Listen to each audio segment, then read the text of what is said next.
seasons of lack, but over the long haul, we've been blessed. There are times when we've been broke, struggling to pay the rent, struggling to pay the mortgage, struggling to pay the car bill, trying to get the cell phone bill paid, and the cable bill, and to pay Julius tuition, and buy his books, and keep everything going. But over the long haul, we've been blessed. I said, over the long haul, we've been blessed.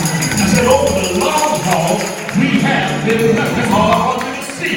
And there are greater blessings that God will bestow upon your life, but these are not for your personal consumption.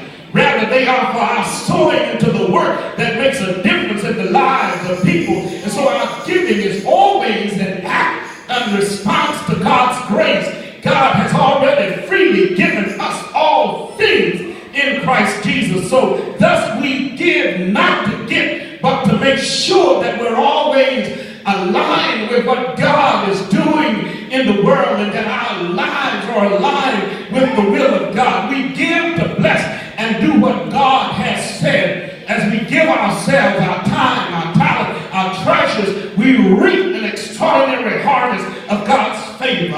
And here is what I want you to walk away with at this point, and that is that God has more ways to bless your life than you can count.